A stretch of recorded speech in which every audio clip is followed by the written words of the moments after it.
Hello students, from photosynthesis we have completed right reaction.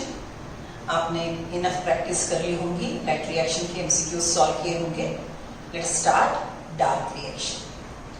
Dark reaction is conducted by three ways. In different plant groups, different three ways are used depending on their habitat where they live. If they are living in tropical countries, tropical areas, right, they are C4 plants. If they are living in subtropical, they are C3 plants. And if they are living in deserts, they are CAM plant, Crassulaceae acid metabolism showing plants. So there are three different biosynthetic pathways by which plant can prepare glucose. Means, see, all plants, oxygenic photoautotrophs, perform cyclic reaction by two ways, cyclic and non-cyclic. It is common for all plants. It occurs in grana of chloroplast, synthesizing ATP plus NADPH2, that is assimilatory power. But in different plant groups, dark reaction is performed in different ways. Dark reaction अलग-अलग प्रकार से होगी. मतलब कुछ plant में C3 cycle होती है, they are C3 plant. कुछ प्लांट में C4 होता है, they are C4 प्लांट्स. कुछ plant are CAM plants. Light reaction common है. Dark reaction may be conducted by three ways. Three different ways. Right? So, अब देखो नाम ध्यान में रखने हैं. बायो में अलग अलग नाम एक ही चीज को होते हैं. So, light reaction, dark reaction. Right? Then it is Arnold's reaction. It will be Blackman's reaction. Blackman's reaction. Primary process, secondary process. Then photochemical phase, biochemical phase. These are the contrasting words. So now we are discussing dark reaction, Blackman's reaction, secondary process, biochemical phase. Let us start with C3 cycle. अब C3 cycle हमने रट के class में कितनी बार बोला होगा. चलो start with me. C3 cycle, Kelvin cycle. CO2 plus RUBP. Unstable keto acid. PGA, di-PGA, pagal plus dhap, glucose formation. Remaining pagal recycled. RUMP. ये तो हमने क्लास में मिनिमम 100 बार बोला होगा. सो आपको याद होना चाहिए. नहीं है तो करना चाहिए. बराबर. राइट. सो ये साइकिल ड्रॉ की है मैंने एक CO2 के लिए. Please follow your class work. आपके क्लास वर्क में आपने एक C3 साइकिल जो पहले ड्रॉ की थी, that is for 1 CO2. Right. आपको मैंने एक ब्रॉड टिप दिया था, एक नोट दी थी आपको कि आपके टोटल सिलेबस में रेशो 1:1 है. मैक्सिमम जगह रेशो 1:1. What is that? एक CO2 के लिए एक RUBP लगेगा. For receiving 1 CO2, 1 RUBP is required. Right. एक PGA के लिए एक ATP, 2 PGA के लिए 2 ATP. एक डाई-PGA के लिए एक NADPH2, 2 के लिए 2. So ratio will be always 1:1. ये बॉटम लाइन ध्यान में रखेंगे, ये सीक्वेंस ध्यान में रखेंगे. राइट. रही बात रेशो की, वो 1:1 है. राइट. उसके अनुसार कुछ कैलकुलेशन समझ में आएंगे. जो पूछा है, राइट, एक के लिए इतना तो 10 के लिए कितना, राइट, इतने में से इतने ग्लूकोज बनते हैं तो कितने रीजनरेट हुए, ये रेशो है, फिक्स रेशो. वो हमने समझ में लिया तो कौन से भी कैलकुलेशन का पार्ट गलत नजर आएगा. सो ये साइकिल के नीचे मैंने हर साइकिल के लिए कैलकुलेशन लिख के दी है. वो आपको ध्यान में रखने हैं। सो रटने में ये सीक्वेंस, एंजाइम और वो कैलकुलेशन समझ के देना काम मेरा है, लेकिन वो याद करके स्पीडली यूज करना, प्रैक्टिस करना आपका काम है। ओके, सो चलो let's discuss C3 plant which are temperate plant. Right, example wheat, then rice, then mini dicot and temperate area में grow होने वाले maximum plant, they are C3 plants. C3 plant are called C3 because they perform C3 cycle for CO2 fixation. C3 cycle was first time discovered by Melvin Kelvin and their co-worker Benson. Melvin, Kelvin and their co-worker Benson. Hence the cycle is called Kelvin cycle. चलो निकालो class work, आंखों के सामने रखो। एक CO2 की cycle,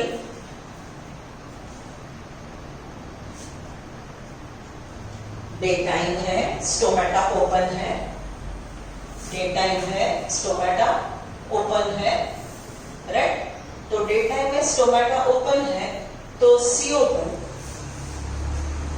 diffuse होगा, air will diffuse है through stomata, it will go in intercellular gap. अगर डिटेल में पाथ ध्यान में रखना है तो atmosphere, atmosphere to stomatal aperture, stomatal aperture to substomatal cavity, substomatal cavity to intercellular spaces, and from intercellular spaces it will go to green cell.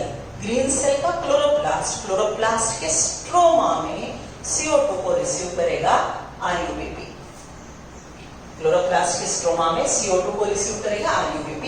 RUBP के एक molecule में 5 कार्बन, बाहर से CO2 आया, CO2 में 1 कार्बन, 5 और 1 मिला के 6 कार्बन वाला एक केमिकल बना। उसके नाम में ही है unstable keto acid, it is also called unstable carboxylated compound. RUBP का कार्बोक्सिलेशन करवा के बनने वाला unstable chemical, the name is very meaningful, unstable carboxylated compound, unstable keto acid, it is 6C। यहाँ पे जो एंजाइम काम करता है RUBP plus CO2, here enzyme working is RUBP carboxylase Rubisco. Rubisco is performing carboxylation activity at this location, and what you are getting is unstable keto acid. As the name is suggesting you, it is unstable. It is unstable. So this unstable keto acid 6C chemical readily cleave into 3C2 molecule. यहाँ पे मैंने बोला था एक chocolate का pack है, एक chocolate के पैक में 6 कार्बन है, इसके 2 टुकड़े हुए, 2 चॉकलेट के पैक बने, तो एक पैक में 3 कार्बन, 3 चॉकलेट आएंगे। तो वो पैक का नाम है 3-फॉस्फोग्लिसरिक एसिड। मैंने आपको नॉमेनक्लेचर सिखाया था। This is a glyceric acid compound. ये क्या है? ग्लिसरिक एसिड है जिसके 3rd कार्बन को फॉस्फेट अटैच है, जिसके 3rd कार्बन को फॉस्फेट अटैच है। This is glyceric acid molecule, to the 3rd carbon phosphate is attached, right? It is 3PGA, बराबर? ऐसे 2 मॉलिक्यूल मिलेंगे, एक मॉलिक्यूल में 3 कार्बन है। सो ये बात ब्रैकेट के बाहर के 3C जो है वो आपके एक मॉलिक्यूल में कितने कार्बन है वो बोलेंगे। हमेशा बैलेंसिंग की तरफ ध्यान दो। यहाँ पे आपके पास 6 कार्बन थे, अब 3C 6 कार्बन बन गए, right? So this is 2 molecules of 3PGA 3C. It will react with ATP, adenosine triphosphate, coming from light reaction, cyclic, non-cyclic, बराबर? फिर हमने यहाँ पे क्लियरली लिख के दिया था कि ये ATP यहाँ पे इसके अंदर क्या क्या डालेगा? It will add 1 IP plus energy. ATP ने क्या क्या दे दिया? अपना IP दे दिया, इनऑर्गेनिक फॉस्फेट, एनर्जी दे दी। एनर्जी कहाँ से आई थी? लाइट रिएक्शन में जब प्रोटॉन पंप द्वारा ATP बना तो ADP प्लस IP के बीच में जो एनर्जी रिच बॉन्ड था उसमें एनर्जी स्टोर थी। वो एनर्जी रिच बॉन्ड टूटा, वो एनर्जी और फॉस्फेट 3PGA में ऐड हुआ, फॉस्फेट अटैच हुआ 1st कार्बन को, बराबर? ये केमिकल को हमने ऐसे लिखा था, 3PGA is 3 कार्बन, राइट? इसके 3rd कार्बन को फॉस्फेट अटैच है, तो ये केमिकल हो गया 3-फॉस्फोग्लिसरिक एसिड। दूसरा फॉस्फेट आ गया, वो यहाँ पे अटैच हुआ। सो ये मॉलिक्यूल हो गया 1, देखो 1st कार्बन को अटैच है, 3rd को 1,3-डाइपीजीए। अब ये केमिस्ट्री का नॉमेनक्लेचर आप अच्छे से जानते हो, ओके, सो दिस इज यहाँ पे एटीपी ने आईपी दिया, एनर्जी दी, तो पीजीए टू डाईपीजीए बनते वक्त एनर्जी एब्सॉर्ब हुई, पीजीए टू डाईपीजीए बनते वक्त एनर्जी एब्सॉर्ब हुई और हमको एनर्जी रिच केमिकल मिला 1,3 डाईपीजीए। अब केमिकल रिएक्शन की अगर बात करते हैं तो एटीपी ने आईपी दिया, मतलब एटीपी का डीफॉस्फोरिलेशन हुआ और पीजीए का फॉस्फोराइलेशन हुआ। So here breakdown of ATP, exothermic reaction, energy is absorbed by PGA, converted to DiPGA. So PGA to DiPGA conversion is endothermic. ATP का टूटना exothermic, energy ये स्टेप में absorb हुई, so ये वाली step PGA to DiPGA endothermic. ATP ने IP दिया, so ATP is dephosphorylated. PGA ने IP लिया, तो PGA is phosphorylated. Right? So what you get? 2 molecules of 1,3-DiPGA. 2 molecules of 1,3-DiPGA react with 2 molecules of NADPH. Right? NADPH, from where does it come? From non-cyclic. So this NADPH gives hydrogen and PGA, DiPGA is reduced to PGAL. DiPGA is reduced to PGAL. Right? So हमने इसको बोला था पागल. पागल has immense capacities. Few pagal go for glucose formation, remaining are recycled. Right? So see, pagal goes for glucose formation. Some pagal remain pagal, some are isomerized to DHAP, DHAP. Long form bolo, dihydroxyacetone phosphate. DHAP plus pagal, condensation. You get a 6C chemical, fructose 1,6-diphosphate. Right? Fructose 1,6-diphosphate ने यहाँ पे IP बाहर डाल दिया. सिर्फ IP energy नहीं, क्योंकि energy अभी ग्लूकोज में है, अगर आईपी भी दे दिया तो एनर्जी चली जाएगी, सॉरी आईपी के साथ एनर्जी भी चली गई तो ग्लूकोज एनर्जी रिच नहीं रहेगा। सो ध्यान में रखो, यहाँ पे फिर से एटीपी नहीं बनता, यहाँ पे सिर्फ आईपी निकलता है and you get a 6C chemical, right? Fructose 6-phosphate isomerizes to glucose 6-phosphate and glucose 6-phosphate again gives out IP. And end product of C3 cycle, that is glucose is formed. End product of C3 cycle, that is glucose is formed. Now what happened to remaining pagal molecule? Remaining pagal molecule are utilized for the formation of RUMP, ribulose monophosphate. Ribulose monophosphate react with ATP, यहाँ से फिर से IP add होगा, energy add होगी and RUBP is regenerated. Regeneration of RUBP is very important because RUBP is again receiving next CO2 molecule for the continuity of the process. अगर आपको process continue रखनी है, प्लांट को glucose formation continue रखना है, तो plant को RUBP बार बार बनाते रहना पड़ेगा, right? So see, this is what is total cycle. ये साइकिल को हमने मेन 3 स्टेप में डिवाइड किया है. First is carboxylation, right? यहां से यहां तक, this step is carboxylation, right? Then ये जो मैंने ब्लू पेन से लिखा है, it's phase of reduction, PGL, right? And till glucose formation it is glycolytic reversal pathway. ठीक है, आपके बुक में जो डायग्राम दी थी उसमें हमने लेबल भी किया था. ये फर्स्ट स्टेप कार्बोक्सिलेशन, राइट? ये वाला यहां से यहां तक पूरा, this is second step reduction, which includes glucose formation by glycolytic reversal pathway, right? And third is regeneration. Regeneration में स्टेट बोर्ड वालों ने regeneration step number 1 is glycolytic reversal pathway and step number 2 is regeneration. ऐसे दिया है, हमको NCERT follow करना है.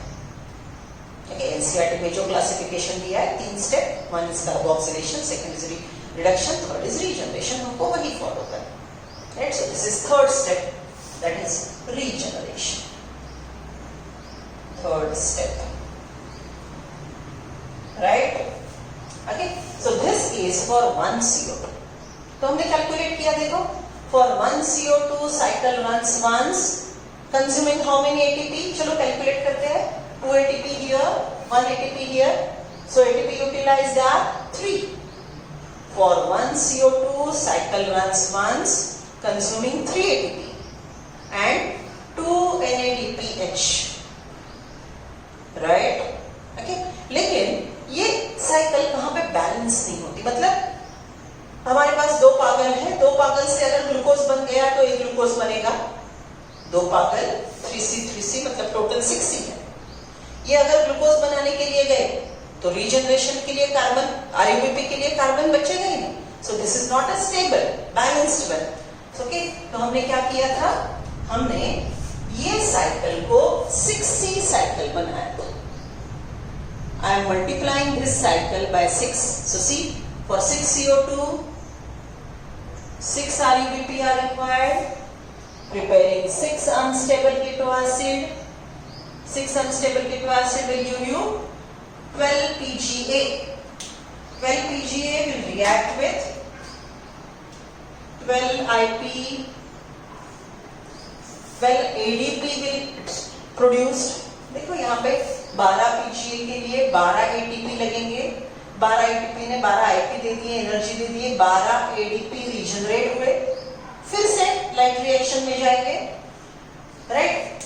तो हमको यहाँ पे मिले 12 1,3 डाइपीजीए, 12 1,3 डाइपीजीए 12 NADPH से रिएक्ट होंगे तो 12 पागल बनेंगे, राइट? देखो मैंने बस 6 से मल्टीप्लाई किया, नथिंग एल्स। पहले 1 के 2 बने तो अब 6 के 12, राइट? सो 12 PGAL में से अब हमको बैलेंसिंग करना आसान जाएगा। 2 molecule will go for glucose formation and 10 will be recycled. 10 PGAL will be recycled. तो यहाँ पे मैंने आपको लिख के दिया था, देखो 12 में से 2 ग्लूकोज बनाने के लिए जाते हैं। So what fraction is going for glucose formation? 2 by 16, isn't it? 1 by 6. 1/6 carbon go for glucose formation और 12 में से 10, right? So isn't it 5 by 6? Always remember, 1/6 carbon go for glucose formation. It goes for glucose formation and 5 by 6 go for regeneration. So आपको कौन सा भी calculation दे, कौन सा भी कैलकुलेशन, तो आपने यही फ्रैक्शन को याद रखना है। 30 कार्बन की साइकिल बोली, आपके पास 100 PGL है बोले, 200 PGL है बोले, व्हाटएवर, राइट? तो वो कंडीशन में 1/6 जाएंगे ग्लूकोज बनाने के लिए, 5/6 जाएंगे रीजनरेशन के लिए, बराबर? चलो let us continue. You have 2 PGL, 1 PGL remain PGL, 1 PGL remain become DHAP. PGL and DHAP are isomers of each other. They undergo process of condensation. So 3C condenses to produce a 6C chemical, fructose 1,6-diphosphate.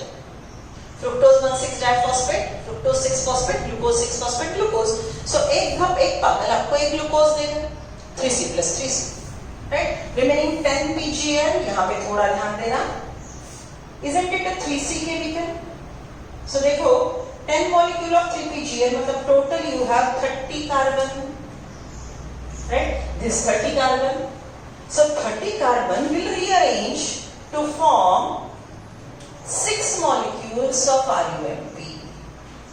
6 molecule of RUMP each containing 5C. So 6 5s are 30. Isn't it? यहाँ पे 30 carbon है तो यहाँ पे भी 30 carbon है, हो गया बैलेंसिंग, राइट? 30 कार्बन से हमको 6 RUMP मिले, 6 RUMP combined with ATP, right, to form ADP which will go back in right reaction, and 6 RUBP are regenerated for continuity of the process. Okay? तो हमने और एक कैलकुलेशन लिखे थे।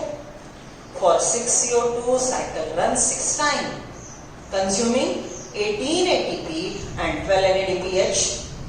One more thing you wrote, 12 ATP and 12 NADPH are used till glucose formation. सिर्फ ये part consider करेंगे, till glucose formation, right? Regeneration के लिए 6 लगेंगे। अगर सेपरेट पूछा तो कुछ मेंशन नहीं किया है, तो हमको रीजनरेशन कंसीडर करना पड़ेगा। Normal question 1C3 consume 3 ATP। Specific question 1C3 till glucose formation consume 2 ATP।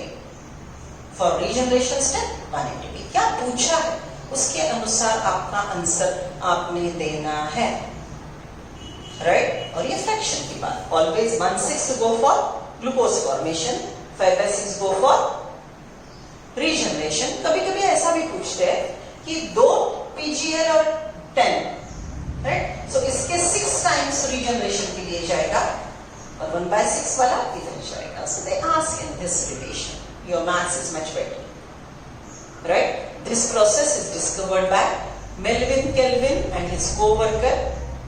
Melvin Kelvin and his co-worker by using chromatography and autoradiography. They used unicellular alga, chlorella and synedesmus. So वो जो chromatography और autoradiography का process था वो मैंने आपको class work में अच्छे से लिख के दिया, वो एनसीईआरटी में नहीं है, so not including right now in revision. If you require, we'll discuss in class, right? So this is what is C3 cycle. Calculation ध्यान में रखेंगे. It is divided into 3 steps: carboxylation, reduction, regeneration, right? So come to next one, that is C4 pathway.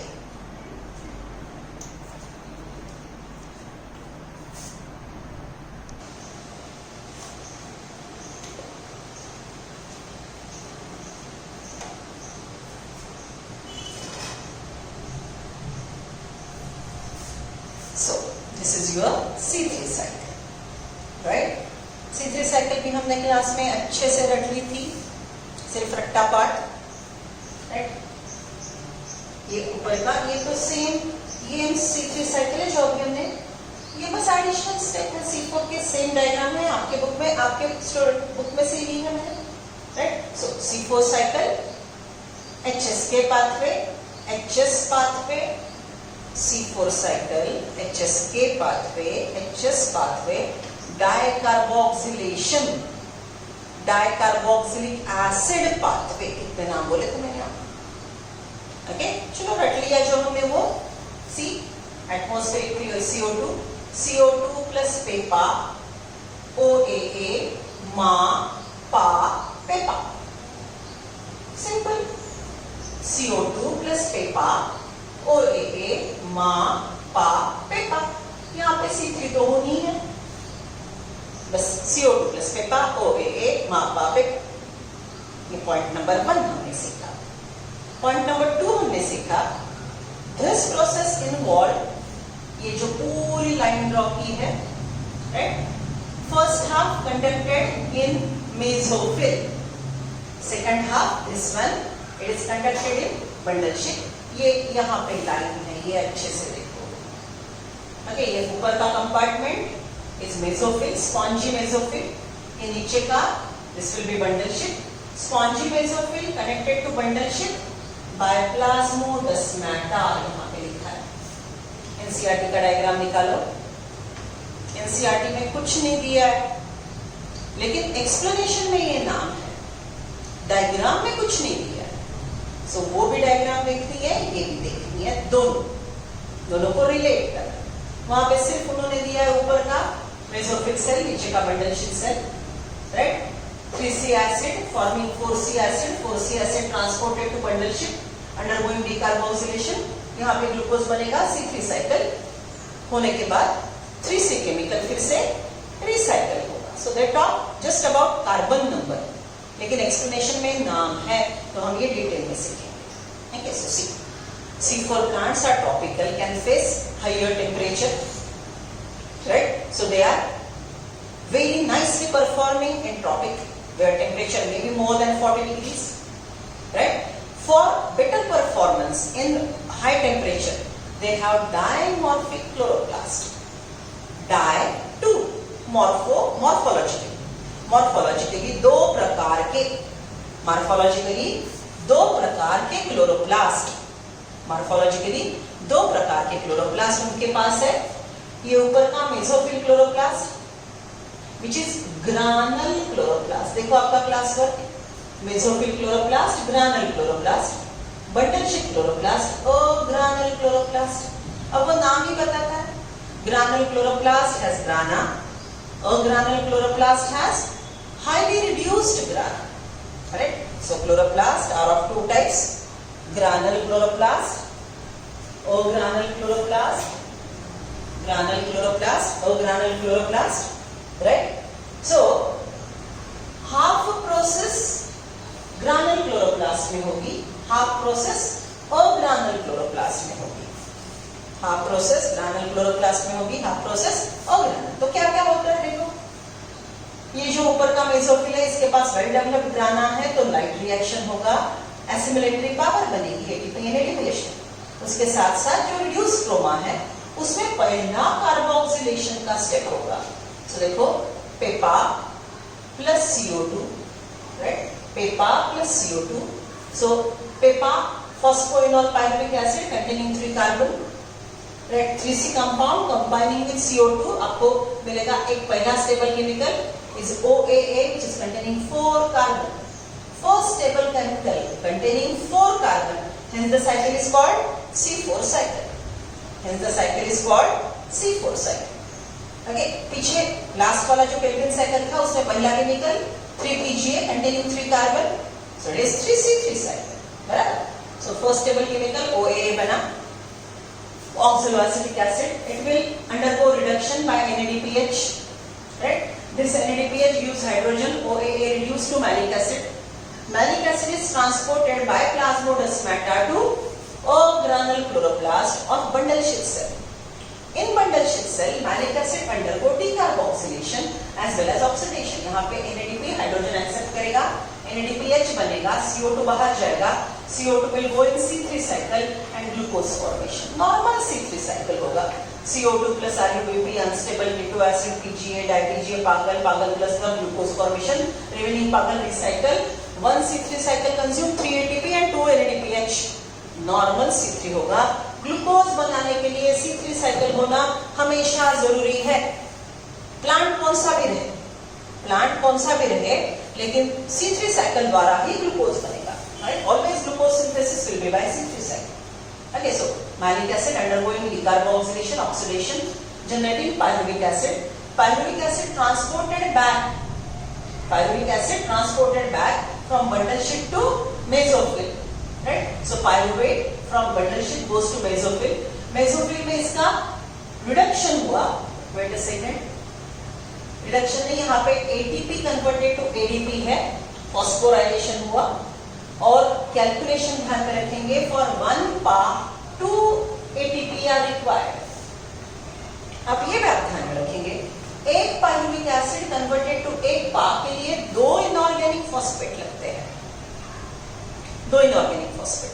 So 2 ATP converted to 2 ADP, 2 ATP converted to 2 ATP, right, 2 IP मिल जाएंगे। और rarely in few bits they wrote 1 ATP converted to 1 AMP, adenosine monophosphate, right? So वो condition में भी 2 IP चाहिए, तो एक पा को एक पेपा रिजनरेट करने के लिए 2 इनऑर्गेनिक फॉस्फेट की जरूरत है, चाहे तो वो 2 ATP देंगे या 1 ATP देगा, लेकिन 2 IP चाहिए। तो कैलकुलेशन के लिए, एनर्जी के लिए हम यहाँ पे बोलेंगे here this step consumes 2 ATP, so Peppa is regenerated। Same thing अगर हम 6CO2 की बात करें, 6CO2 के पहले आपने साइकिल के पर नीचे कैलकुलेशन लिखा होगा, देखो एक C3 को लिए जो 3 ATP और 2 NADPH लगने ही है। एडिशनली क्या लगे, ये एडिशनली यहाँ पे क्या लगे, यहाँ पे अगर NADPH की बात करें तो 2 NADPH यहाँ पे यूज हुए और यहाँ पे NADPH बने, 2 नहीं, यहाँ पे एक NADPH यहाँ पे यूज हुआ, एक NADPH यहाँ पे बना, तो ये नलिफाई हो गया। लेन देन से नेट इज 0, एक यूज हुआ एक बना, नेट इज 0। तो व्हाट एडिशनल रिक्वायरमेंट, 2 ATP पर turn for 1 CO2, C4 runs once consuming 3 plus 2 ATP, 5 plus 2 NADPH. So for 1 turn of C4 cycle, 5 ATP and 2 NADPH are required, right? ये हो गई total calculation. Calculation की बात आपके class work में वहां पे लिखा है। और एक एडिशनल बात हमने यहाँ पे सीखी थी, यहाँ पे हमने लिखी थी, sometimes oxaloacetic acid is converted to malic acid. देखो आपके क्लास वर्क में, sometimes oxaloacetic acid is converted to malic acid, sorry, oxaloacetic acid is converted to aspartic acid. What I said, oxaloacetic acid is converted to aspartic acid, and aspartic acid is transported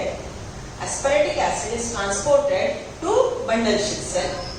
Here it undergo deamination and then oxidation, and the process will be same. So कुछ plant में OAA converted to malic acid, in some plant OAA converted to aspartic acid. Malic acid only undergo oxidation. Malic acid undergo only oxidation to generate PA. अगर aspartic acid की बात होती है तो aspartic acid undergo deamination plus oxidation to regenerate PA. Okay, ये line NCERT में है, ठीक से पढ़ेंगे आप, right? Okay, so this is how additional step. अगर सेम साइकिल हमने 6 कार्बन के लिए बोलनी है, देखो 6CO2 plus 6 Peppa giving you 6OAA, 6OAA plus 6 NADPH giving you 6 malic acid. 6 malic acid transported undergoing oxidative decarboxylation, so यहाँ पे 6 CO2 मिलेंगे. 6 CO2 goes for C3 cycle. Cycle runs 6 times, consuming 18 ATP and 12 NADPH, generating 1 glucose. 6 PA recycled, generating 6 PEPA. So आपके पास दोनों cycle है, एक CO2 के लिए भी है, 6 CO2 के भी लिए है, प्लीज देख लो, राइट? तो ये साइकिल के पेक्युलरिटीज. सबसे पहली पेक्युलरिटी, ये साइकिल में 2 बार कार्बोक्सिलेशन होता है. This is atmospheric CO2 combined with PEPA. Here the enzyme is PEP carboxylase. This is metabolic CO2. See, atmospheric CO2 react with PEPA to form OAA. OAA reduced to malic acid. Malic acid act as CO2 carrier. Malic acid act as CO2 carrier, and malic acid gives out CO2 for the process of carboxylation in C3 cycle. So ये जो CO2 है, इसको हम बोलेंगे metabolic reaction से आने वाला CO2, metabolic CO2.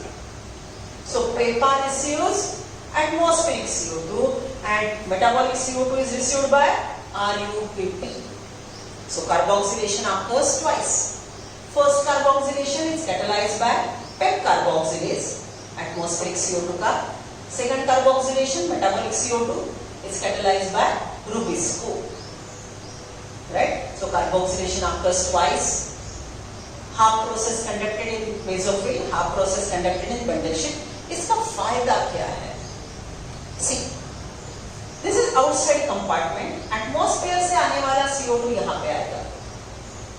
Atmosphere में CO2 का concentration fluctuate होगा. It may change. So atmosphere में CO2 कम, atmosphere में CO2 ज्यादा. ये फ्लक्चुएशन का पेप कार्बोक्सिलेज के परफॉर्मेंस पे कोई असर नहीं देता. PEP carboxylase will always go for carboxylation. PEP carboxylase will always go for carboxylation.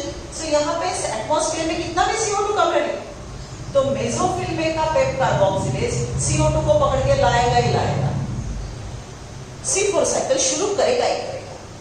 तो कम CO2 में भी CO2 कंसंट्रेशन कम होने के बावजूद भी हाई टेम्परेचर में, though the CO2 concentration is less, atmospheric temperature is high, in that crucial condition also PEP carboxylase will go for carboxylation, producing OAA, malic acid. Malic acid undergo bundle sheath.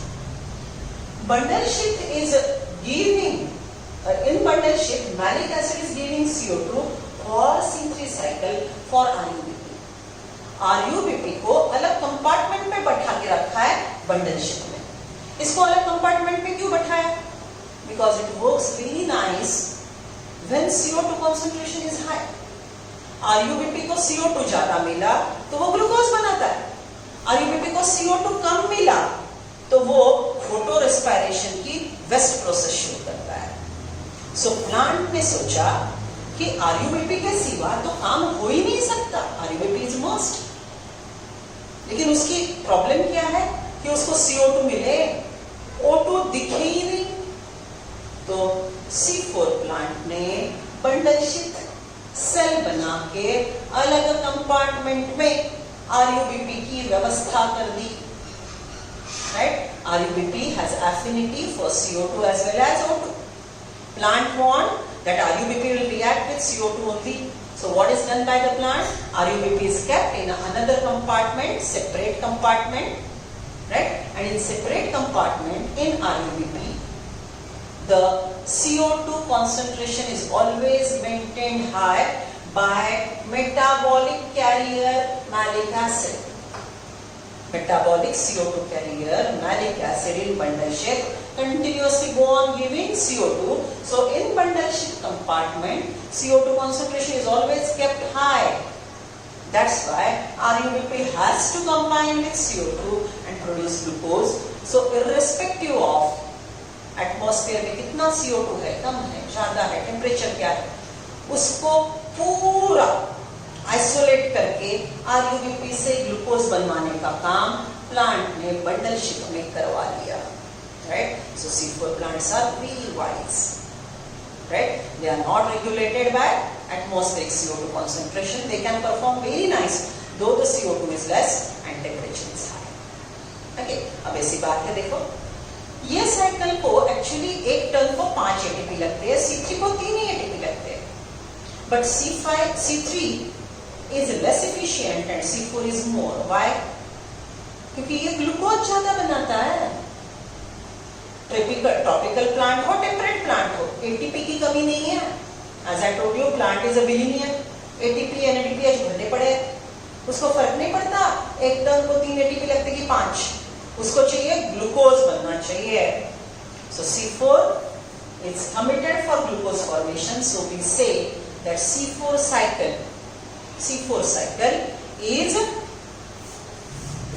designed for temperate plant, and under high temperature, less CO2 concentration, the plant can go for glucose formation only. Plant can go for glucose formation only. Correct? So what is Kranz anatomy?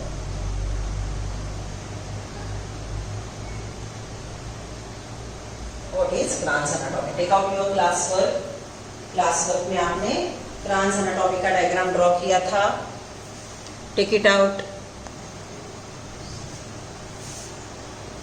See, this is Kranz anatomy. ये TS of leaf है. This is TS of leaf of C4 plant. Typical TS जो हमने anatomy में सीखा था, upper epidermis having waxy coating cuticle. Upper epidermis having waxy coating cuticle, this one, and total spongy mesophyll, compactly arranged. Right, they are something elliptical oval. Palisade is absent. This is star point. In Kranz anatomy, palisade layer is absent, so the leaf is isobilateral. Right, so upper epidermis, cutinized wall. Right, ये पूरा spongy mesophyll, ये बीच की vein, और vein को पूरा circular breadth garland किस चीज की बनी है? इस bundle sheath से. Right, so ये lower epidermis, ये stomata. Right, ये lower epidermis, ये stomata. बराबर? So see stomata. गैसेस यहाँ से अंदर जाएंगे, stomatal aperture, substomatal cavity, mesophyll cell. Okay, spongy mesophyll. Spongy mesophyll में CO2 प्लस पेपा, OAA मा, ये पूरा सेल मैलिक एसिड बनाएगा. ये मैलिक एसिड प्लाज्मोडेस्माटा द्वारा बंडल शीट सेल में जाएगा. बंडल शीट का अग्रनल क्लोरोप्लास्ट मैलिक एसिड में से या एस्पेरेटिक एसिड में से CO2 लेगा, सिंपली साइकिल करेगा, यहाँ पे ग्लूकोज बनेगा. Glucose will be converted to sucrose and loaded to phloem. Glucose will be converted to sucrose and loaded to phloem, और phloem से मंच हाइपोथेसिस द्वारा फूड ट्रांसपोर्ट किया जाएगा. बराबर? अब बंडल शीट में क्या जनरेट हुआ? Pyruvic acid. Pyruvic acid transported back to mesophyll. Right, mesophyll में पायरुविक एसिड फिर से रिजेनरेट करेगा पेपर, right? So Kranz anatomy is showing two compartments. Mesophyll chloroplast granule perform light reaction and first carboxylation, formation of malic acid. Bundle sheet or granule chloroplast performs second step of C4 pathway, that is C3 cycle in C4 pathway, synthesizing proteins. यहाँ पे light reaction और dark reaction की जगह अलग अलग है. C4 plant have Grant's anatomy in which light reaction occur in grana, dark reaction occur here in stroma, but few steps of dark reaction are conducted in mesophyll cell, right? Okay, so C3 C4 हमने सीख लिया. Why C4 is better than C3? Okay, their explanation lies is of photorespiration. C4 plant don't go for photorespiration, C3 does. So what is that? We'll see in next page.